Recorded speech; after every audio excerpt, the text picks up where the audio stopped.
Children, yesterday we learned about the different form of government, that is dictatorship, monarchy, theocracy, oligarchy and aristocracy.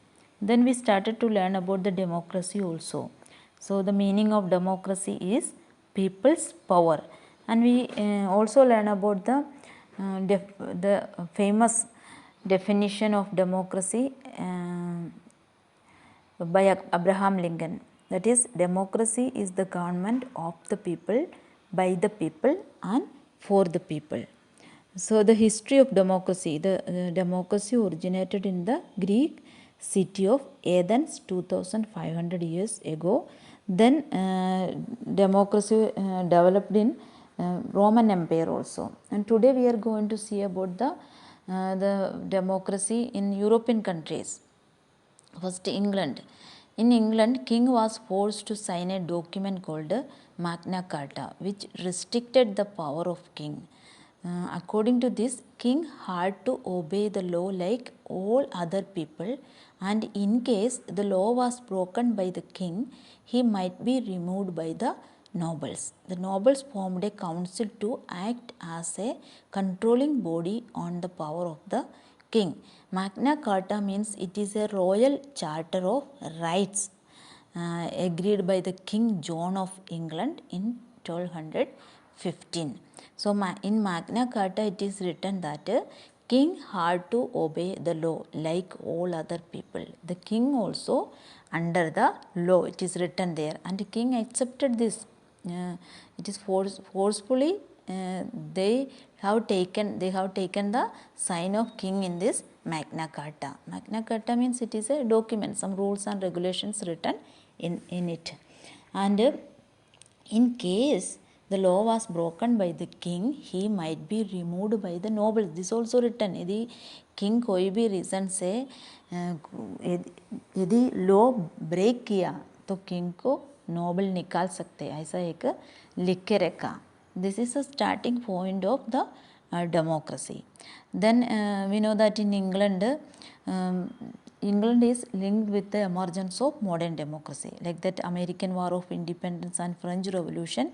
This gave the importance of the democracy, importance of the people's participation in the government. And the glorious revolution in 1688, which is also called a bloodless revolution, laid the foundation of the first democratic principle of rule of law. Rule of law, first it is the base of the democracy, and this rule of law made after the glorious revolution. And the French people through the French Revolution emphasized that the country should be ruled by the law passed by the people. So the French people also began to think that we have the government. Government means the ruler one who is ruling us, how to obey the law which is passed by the people.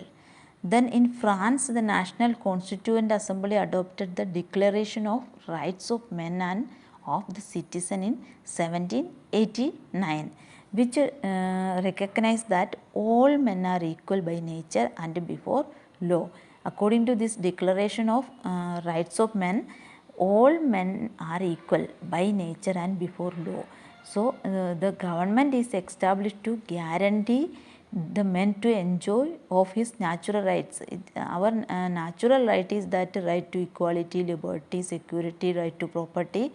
These rights are natural, and the government is established to guarantee the man to enjoy the right. That was the thinking of this National and Constituent Assembly, and they adopted the Declaration of the Right of Men. Then in 19th and 20th century, the idea of democracy further developed, and it got the new dimension. So the people thought that the democracy should be extended from political field to economic and social life of the people.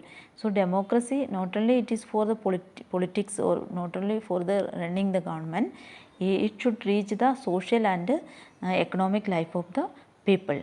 So we know that most of the countries of Asia and Africa were under the European rulers. So after gaining the independence from this Britain, France, Portugal, they adopted the democratic form of government. And this was due to various factors. Different reasons are there for adopting the democratic form of government. It including the belief of the people that democracy was the best form of government. People began to think that democracy is the best form of government because we are getting participation in the government affairs, and we have freedom, rights, privilege, and participation in the government. So not only that, for powerful democratic countries help the other country to establish the democracy. For example, USA attacked the Iraq in order to liberate the people of Iraq and to establish democracy in the country.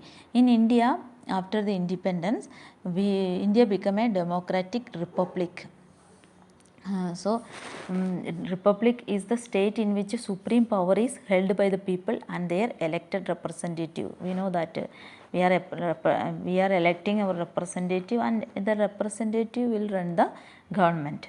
So the neighboring countries, our neighboring countries such as Pakistan, Bangladesh, Sri Lanka and Myanmar, they experienced mixed different form of government such as democracy and military dictatorship. In Pakistan, they experienced the military dictatorship.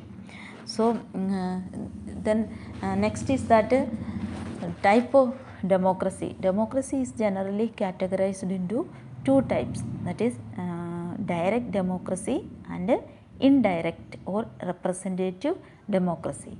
Direct democracy means it is the system in which all adult people meet and take decision on policy initiative. This is feasible when the number of people is less. Direct democracy means we already saw in this history of democracy. In Athens, they practice the direct democracy. Direct democracy means so all the people, all the adult people should gather in one place and they have to take the decision on different matters.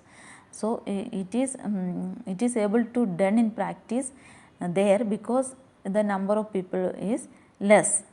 The number of people was less there. This is direct democracy. And indirect democracy means in this system in which all adult people elect their representative through voting done by a secret ballot. Thus, indirect democracy refers to a system of government in which the people control the government through elected political officials. This form of democracy exists in various countries like India, England, USA, France, etc. So, indirect democracy means in India we know that the people elect their representative and this representative will run the government. That is indirect democracy. We are not participating in the government affairs and in the law making process, but our representative MLAs and MPs, they are participating this affairs, government affairs. In this way the government is going on. That is known as indirect democracy. Okay, democracy is in two types, that is direct democracy and indirect democracy. Direct democracy means सभी people एक साथ gather होके लोग मिलके decision लेते हैं. That is direct democracy. Indirect democracy means हम अपना representative को select करेगा और representative हमारे लिए जो government ruling करेगा. That is indirect democracy. So the best example of this form of democracy exists in India, England, USA and in France. So in next class we will be going to learn about the different form of democratic government, like parliamentary form of government, presidential form of government, unitary form of government, federal form of government, that we are going to see. Okay.